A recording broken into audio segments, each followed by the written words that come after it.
Because here's the ugly truth of the situation. Everyone will say, hey, we care about great leadership. But when you go to them and say, leadership in your organization sucks, what are you willing to do about it? They're like, well, quote Jay-Z, I have 99 problems that ain't one. That is basically their attitude towards leadership. So I started looking for solutions to help them. And very quickly I realized there was no solution. I was like, well, hang on. The technology exists. There are language models that can do this. There's conversational analytics we can use to kind of measure human behavior. Like, this is possible. As a founder, showing it to someone and seeing their eyes just open wide, going like, you can do that? Like, that's possible. That's a magical moment. Today on the podcast, we have Sathya Smith, who's the CEO and founder of Pipe HQ. They're an AI platform empowering everybody to be better managers. Sathya's got a really interesting journey because she comes from an engineering technical background, initially started working in Montreal for Ericsson, before working for several different companies, and then spending a decade at Google, where she led some of the technology advancements on some incredible technology that all of us use today. She decided to take up a new challenge, where she worked at a company just before they got acquired. After that, she was advised to several companies, she was a venture partner, and she was looking at different ideas. She started Pipe HQ before AI was cool, and has now grown it to a significant product with venture backing that's now really looking to push on. We're the Bay HQ, and I'm Mama, and this podcast is powered by HSBC Innovation Banking. So far you've done incredibly well, and you're continuing to grow. But when you were a kid, what was the ambition? What did you hope to be one day? The interesting thing is, when I hear people give answers to that, there's always something they say, like, I wanted to be a doctor, I wanted to be an astronaut, I wanted to be something. For me, I don't actually remember anything that specific. It was always, you had to be really good at studies. My dad was a professor, so there was a lot of emphasis on education. And my dad was a professor in engineering, so that means maths and sciences was the thing in our household. And there was could not perform well at school. Let me put it that way. If you got a 98, there was always what happened to the other 2%. That was the conversation. So it was always an emphasis on education, and you had to become a doctor or an engineer, to be honest. So I did not think of, what do I want to be? And now when I think about it, I feel like, maybe I could, if I had known better, I could have explored other things or dreamt of doing other things. But I did not. And it was very much, I was either going to become a doctor or an engineer. When time came to apply for university, I applied to 2 universities. I applied for pre-med to McGill and engineering to Concordia. I got acceptance letters from Concordia one day, and so I decided to accept and go into engineering. And funnily enough, I got the acceptance for pre-med the following day. So if it had been if it had been reversed, I might be a doctor today. So that's a sliding doors moment there. Very much a sliding doors moment. So I really didn't think anything about it. I wanted to do really well in school, and I think just culturally as well, education was about having a good job. You studied well, you went to good university, you were going to get a good job, and you stayed in that job. And I think that's all I wanted to do, to be honest. So it's interesting to see, that was your career choice, is so defined by luck in some ways, which one came first. Yeah. And at university, were you enjoying engineering, or was there ever that moment of I wish I went to pre-med instead? I enjoyed it. I'd always enjoyed maths and sciences. So I think regardless of what I had gone into, I would have enjoyed it. But I consider myself lucky to have gone into engineering and not into pre-med, because I do get squeamish around blood and things. So I think it was just luck as well. And what they say, where yes, there's luck, but also I think if I had really wanted to go into pre-med, maybe I would have waited that extra day before I said yes to my engineering admission, so I wouldn't have just jumped at it and said right, decision made.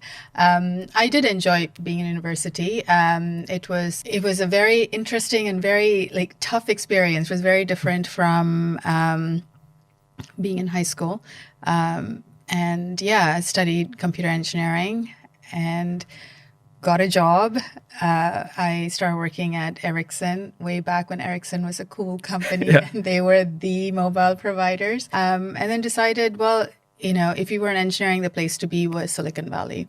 So packed up my bags and went to the Bay Area. didn't have a job. When I think back to it, I think that was probably one of the bravest decisions I've ever done. I was going to say that because obviously when you were at Ericsson, where were you based? In Montreal. Okay, so you weren't based in Sweden for that? No. I was in Montreal, yeah. And that move, because that's one of the things that is very difficult for a lot of people to imagine, right? Moving home, like losing all of your support network, all of the people around you. And as a young female engineer going into Silicon Valley, Yeah. what was that like? Like, how did you make that decision? What was the trigger to actually do it? Yeah, so the way it came about was I was working at Ericsson and a project had come to an end. And the reality was, if you went to school in Montreal, there were 4 engineering firms you could go work at. So basically, all my friends were working in one of these 4 companies. So you graduated and you saw them. It felt very small. I mean, don't get me wrong, I love Montreal. Like, that is home. I absolutely love that city. But as a place to be an engineer back then, it was literally the 4 companies. And it felt very claustrophobic to a certain degree. And I'd actually, so as I said, a project had come to an end. And I decided to visit some friends in California who'd moved there. I went there for a couple of weeks. The weather was great. Honestly, the weather was great coming from Montreal. And they convinced me, why don't you come and, move to California, see what it's like. So I decided to take the chance and quit my job and pack my suitcase, moved there. And back then, they used to have these job fairs where all these, this was a long time ago, so the dot-com boom was happening. So basically, went to a job fair and just printed out CVs, and handed out a whole bunch of them. Had about 20 interviews over a 3-4 day period. Got a bunch of offers and just kind of went through it and oh, this one sounds good. I'll pick it. And, honestly, again, I think I've been very lucky in my life where the decisions I've made have led to bigger and better things. So the job that I took on, it was great. It was I became a network engineer, worked for a great company that then opened up doors to me joining Google. And then my whole life just kind of went in a direction where I could not have predicted it, and it's just kind of, no matter sitting here, when I think about where I am today and what I am doing today, no matter how well prepared I had been or how I had thought about what I wanted my future to be like, this is not what I would have predicted. So if we go back to that period where you were at Google, right? What was that environment like? So did you thrive in that environment? Because obviously you went on to take on leadership roles and you expanded out that role there. But was that where you felt this is the right thing for me? This is what I want to do? Google as an environment, when I joined them, they were still a small private company. This was, late 2003, early 2004. And it was a very interesting work environment, right? Google as a company was building this culture, which was unlike any other corporate culture. So, you might have heard beanbag chairs and ping pong tables and lava lamps everywhere. But the interesting thing about that was it was not the things that they had, but the kind of energy that built, the kind of culture that built, which was all about problem solving, where when people would come up with a problem, they would find a group of others and say, how do we solve it? So there was no set thing of your job is to do this and, have you done your 9 to 5 to solve this problem? And it's just kind of impossible not to thrive in that environment. It was very chaotic because when you're not used to it, you enter that and you're craving that structure and that rigor. And all of a sudden that structure is not there.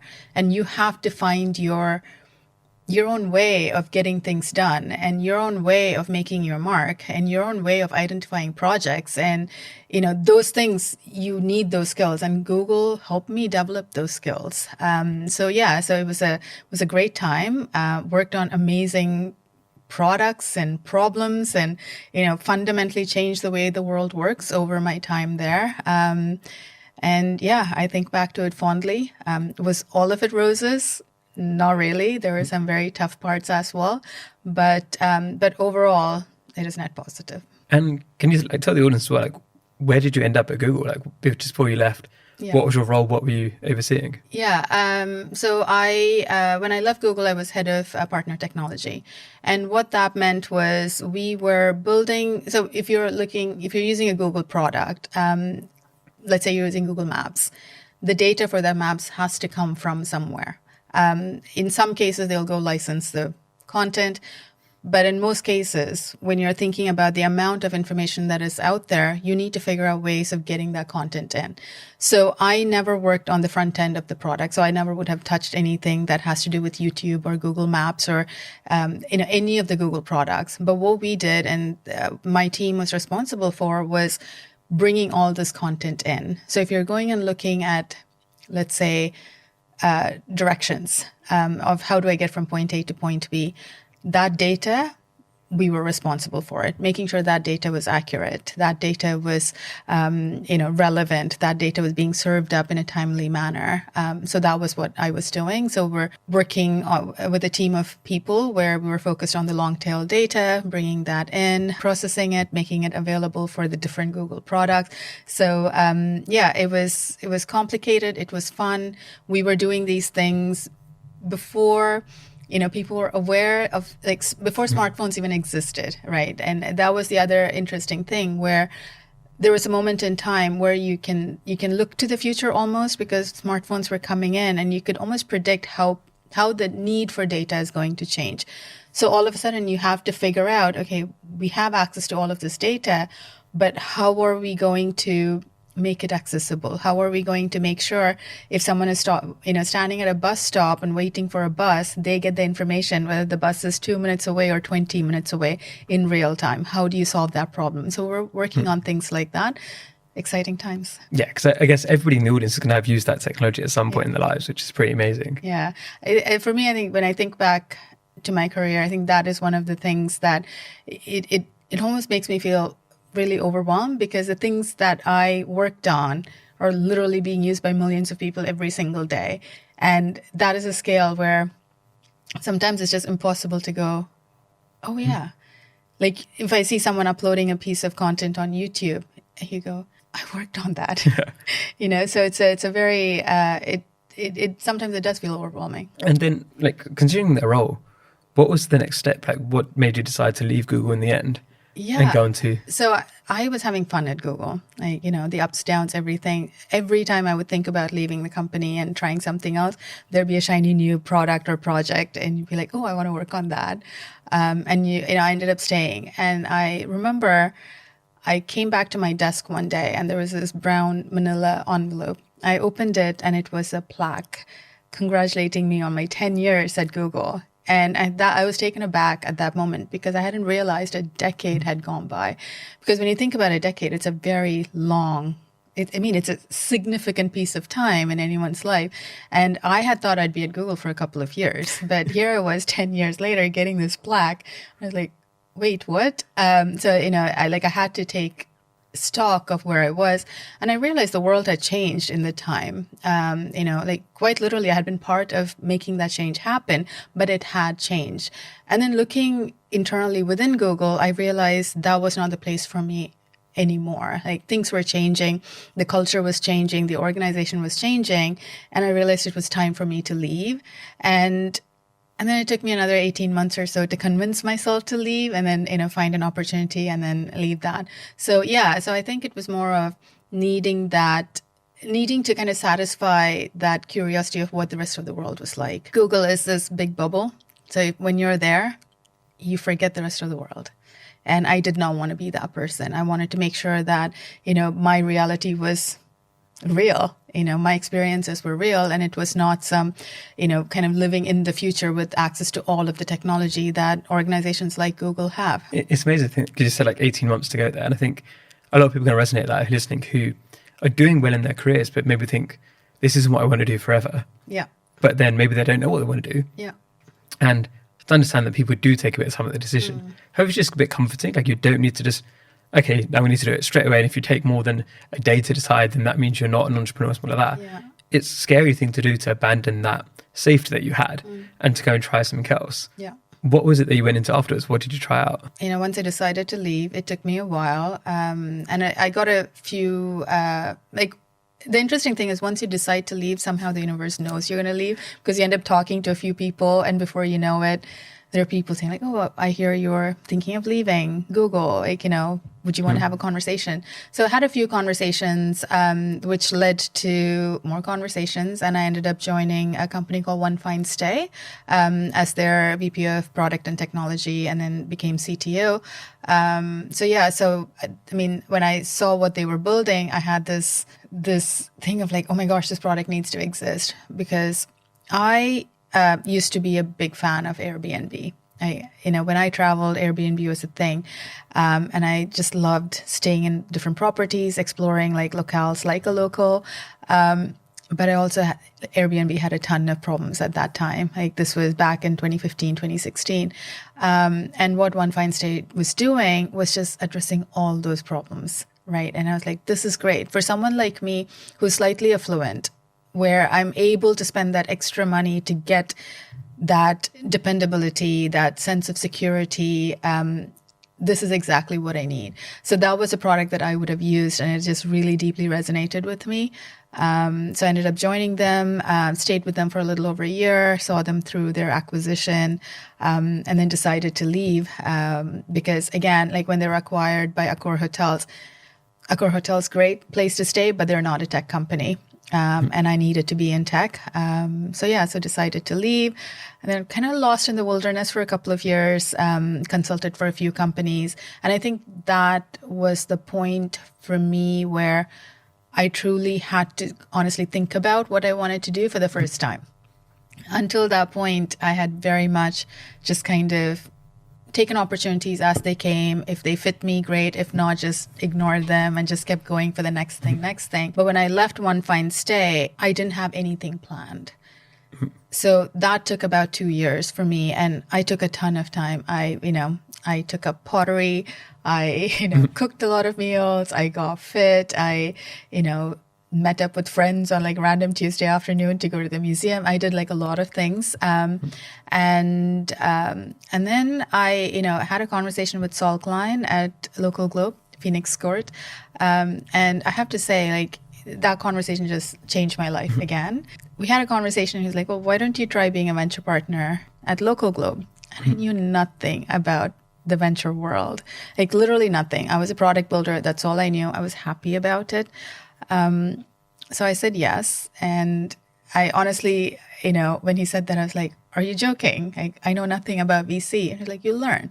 And to have that kind of, like confidence, and people will learn, like it was such a refreshing thing. And until that point, I've always had to like prove I could do the job, like, 3 times as well as the next person before I could even apply for something. But here was Saul, where he was like, oh, why don't you come try it? What is the worst thing that can happen?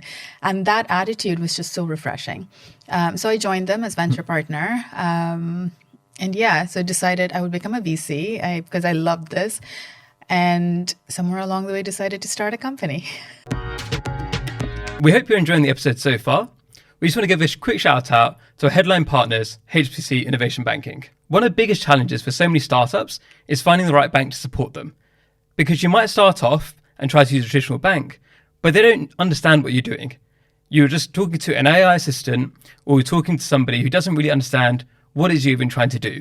HSBC have got the team that have built out over years to make sure they understand what you're doing. They've got the deep sector expertise, and they can help connect you with the right people to make your dreams come true. So if you want to learn more, check out hbcinnovationbanking.com.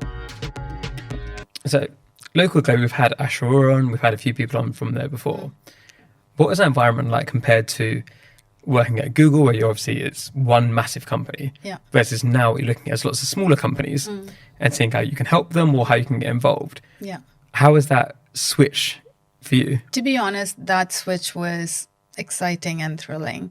The thing that a lot of people don't realize is that Google, as big as of a company as it is, at least when I was there, it still had that startup mentality. We were constantly solving problems. And I think that was the thing that I actually liked about working at Google, where it was not, you worked on this one idea for 5 years and you worked on the same thing. You worked on so many different things. And problems that were not one problem kind of manifesting in different ways. But one day you could be working on how do you upload videos. Next day you could be working on how do you get electricity to sub-Saharan Africa. And the following day it could be something like how do you deal with cash-based society. So it was like constantly something new.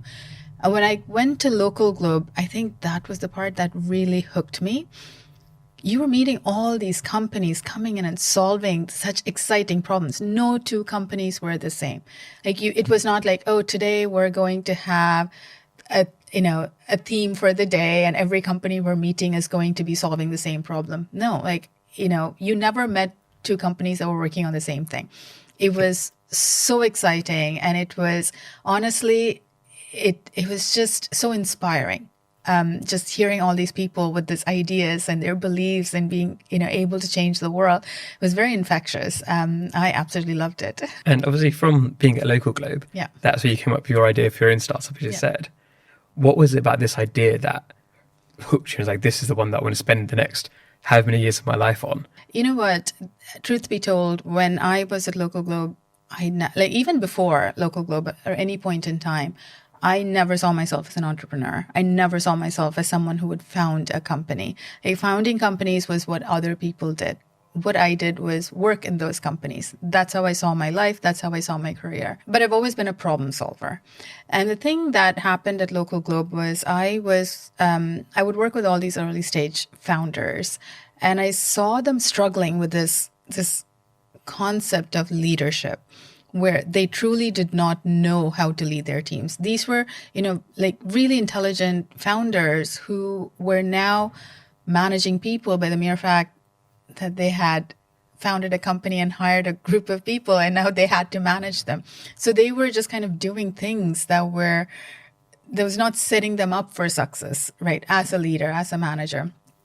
So they would come to me, and the conversation would always start the same way. Like, oh, no, I have some questions about product strategy or tech strategy. Could you help us with this? And once they would build that rapport, once there was a relationship built, they'd be like, so I have this problem with this one engineer on my team. I need to give them feedback. I don't know how to. Could you give me some advice? And I started having these conversations over and over again, right? And it's like, wait, hang on. This is like, why is everyone having this problem? But I also knew, going from an engineer to an engineering manager is probably one of the hardest transitions, because engineers, for the most part, don't have those people skills, or at least that's not what you prioritize in your work. So making that transition and going from I can solve the problem to I need to get these 4 people to solve this problem, it is really difficult. And I went through that transition. So I could, fully empathize with them and sympathize for the situation they found themselves in. So I started looking for solutions to help them. And very quickly I realized there was no solution for how do you become a good leader? And especially given that, most of these folks were very technically minded, they were looking for data, they were looking for metrics, and this was not how leadership training was done. And so basically I was like, well, hang on, the technology exists. There are language models that can do this. There's conversational analytics we can use to kind of measure human behavior. Like, this is possible. Just because no one has done it before does not mean it cannot be done. I mean, if there's one thing I learned at Google, it was that, and so I decided, okay, I'm going to try and do this. And even with that, it was not, okay, I'm going to do this. And then next week I decided to start this company. I thought long and hard about it. I talked to Saul about it, and he was like, okay, no, that sounds like something good, and you're talking about it quite passionately. Do you want to go and explore the idea and see if it has legs? So yeah, and thus I started Piper. Where does the name Piper come from? Oh gosh, people ask me this question. To be honest, it was, I'm a big fan of Silicon Valley, the show. And if you know the name of the company, it's Pied Piper. And also there's this concept of Pied Piper of people leading people. There's that. And also it was just a short name. We were kind of throwing around names for it, and we had a few tested with some friends, and Piper was the one that, had the most votes. And so we decided to name it Piper. So at this stage, you've got the backing of Saul. Yeah. and you know that the problem exists, you've experienced the problem yourself, you can see you keep having these conversations. What are the first steps you do to actually try to build a solution for that? Yeah. Talk to a ton of people. The very first thing we did, we probably spent the first 6 months or so doing user research. I had hired engineers. So we built a very scrappy first version of the product, and we took it and we showed it to users. How do you use it? What does your day look like? What is the biggest problem that you're facing and how can we solve it? And we very quickly, we realized that for a lot of people, and I think this is kind of the norm with like any problem that you can think of, where people just kind of adapt to their reality. They're like, this is a problem. There is no solution out there. So I am going to adapt to this and just accept that this is the way of life. And so there was almost like, having these conversations with people, telling them like, yes, I know you're traumatized by having to do this management job, but talk to us because we're here to try and solve your problem. And we want to understand so that, we can solve that problem and make your life better. Yeah. So we spent so much time talking to managers and employees, and we got so much valuable data from that. Just understanding how people manage. And for us, because we wanted to build a product, we had to understand what the common denominator was. Because if each person was managing in a different way, we couldn't build 1,000 different ways of this product. So what was the common denominator? Where can we start? How do we get people to think about this particular problem?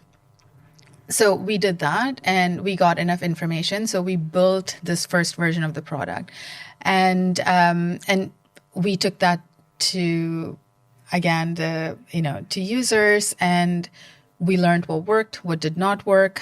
There were things that we thought was insignificant that people really valued.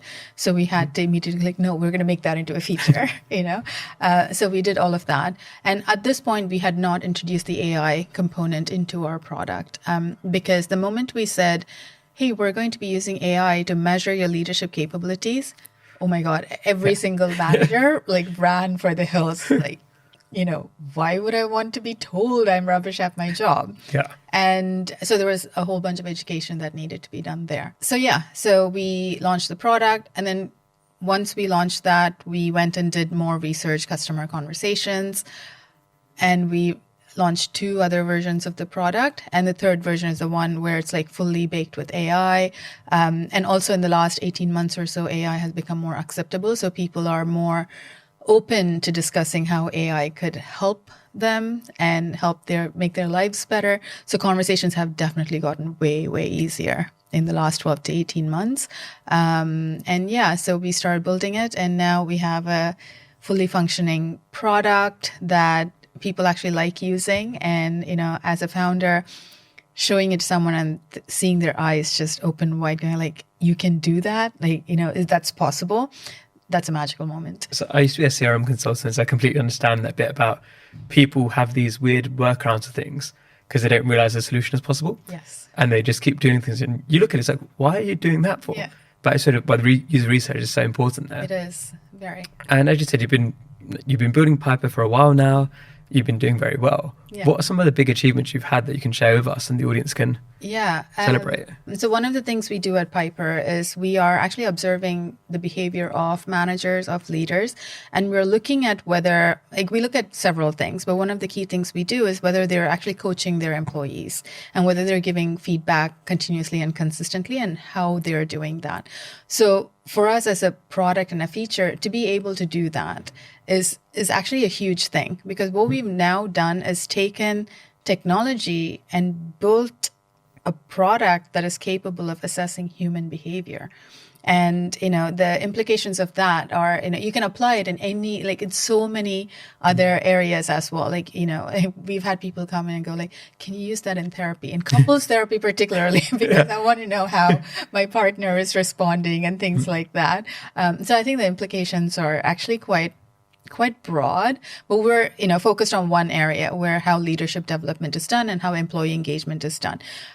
What we believe is that, employee engagement is going to see a new wave in the coming years, and it's all going to be more real time than it's been in the past. And the only way for that to happen is to kind of be able to assess how things are happening in the moment. And, our technology is capable of doing that. So we're really proud. Like, we're a very tiny team, and we have done things that larger teams have not been able to do, or, have not prioritized even. So that for me, from a product standpoint, getting it to a point where, the first time we saw it working, I think all of us, our engineers, me included, were staring at it going like, did we actually get this working? Because we've been hitting our heads against the wall for the past 9 months, and all of a sudden it's working. So that was great. And the second thing is also for us is identifying the ICP, like who in the organization, because you build a product, that's great, but you ultimately have to sell the product. And that took us a long time to figure out, because here's the ugly truth of the situation. Everyone will say, hey, we care about great leadership. But when you go to them and say, leadership in your organization sucks, what are you willing to do about it? They're like, well, I have to quote Jay-Z, I have 99 problems that ain't one. That is basically their attitude towards leadership, because they're thinking about revenue, they're thinking about hiring, they're thinking about the global economic condition, they're so the C-suite is not worried about whether managers are doing the right job or not. They know they have to, but they just don't have the capacity to do that. So for us to identify who within the organization cares enough about that particular problem, and who's willing to kind of go to bat for us and say, hey, this is a problem, we know this is a problem. All you have to do is open up any business magazine, and there's some article about the state of leadership, the state of management, impact on the economy, et cetera, et cetera. So this is not something that people don't know. But until now, there has not been a way to fix that. And I do think with AI, machine learning that's coming in, it's going to be possible. Where bad leadership, or I wouldn't even say bad leadership, because let's face it, nobody becomes a manager and says great, I'm going to become the world's worst manager ever. No one says that, but they do become that. So how do you help them be the best they can be? Technology can do that. So for us, identifying who do we sell to, that we cracked, about 4 or 5 months ago. So since then, it's been great, honestly. So we just need to now look into the future and kind of, accelerate our go-to-market and things like that. So now it's about, I think now truly, we are getting to the point where it is about business building as opposed to proving the need for the product or proving that this product is possible. So obviously now you've had a long corporate career, you've got an engineering career, and now you're a founder, and it's a different skill set, and you've had to learn things along the way as well. What are some of your biggest lessons been that you could share with us that from that adjustment? Oh my God, where do I start? Where do I start? The biggest lesson that I have learned is no matter how complex your product is, building product is the easy part. But selling that product is way harder than you can imagine, right? It's a thing of yes, I see you struggling and I'm throwing you a lifeboat and you are not grabbing it. How do I make you grab it? So it's so selling it. So that has been one of my biggest learnings. As an engineer, I've always, kind of taken pride in my ability to solve problems and build tech. But now I have a newfound respect for sales folks who are able to take that and get it into the hands of people who actually need it. So that for me was the biggest lesson from company building.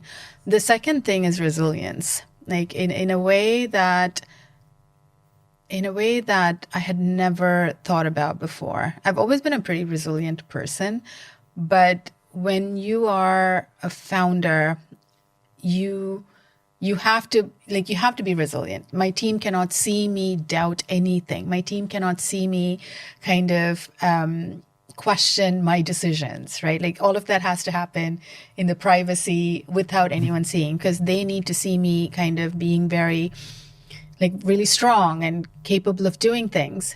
And when you're a founder, especially when you're fundraising, that is very challenging because you're getting told no so many times and you're going from no to no to no.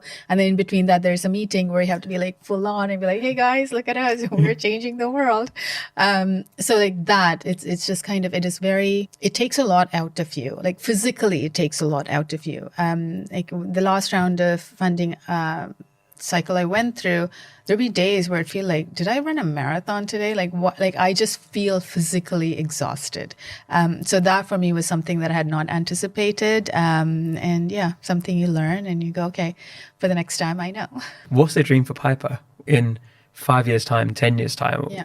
What do you hope one day you can come on and say, this is what Piper's achieved? The biggest dream for Piper is for it to become the future of employee engagement, right? I firmly believe that employees deserve great managers. Every single employee deserves a great manager. And leadership needs to be, like exceptional leadership, needs to be the norm, not the exception, which is what it is right now.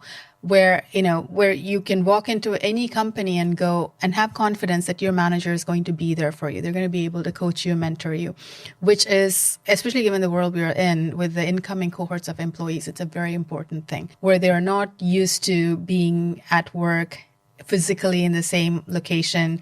They're, working remotely, etc. So management has to be really intentional. So for me, I would like Piper to be that, where it becomes the future of employee engagement. And we become the brand for anything to do with leadership development. Like today, I could ask you, can you tell me the name of the leading leadership development product platform? Piper, obviously. Piper, obviously. But, there isn't one. Like you could think of like any other things. Like I could ask you, can you name a CRM? And you'd be like, oh, I know this name. Or I could say can you name a, favorite banking product? You could there are leaders in different sectors. But when it comes to leadership, which is a very important thing, we cannot not have leaders. There isn't a gold standard. Nobody says I strive to be, that this is the standard we as an organization need to strive for. So we want Piper to be that. Thank you for watching. Don't forget to subscribe. See you next time.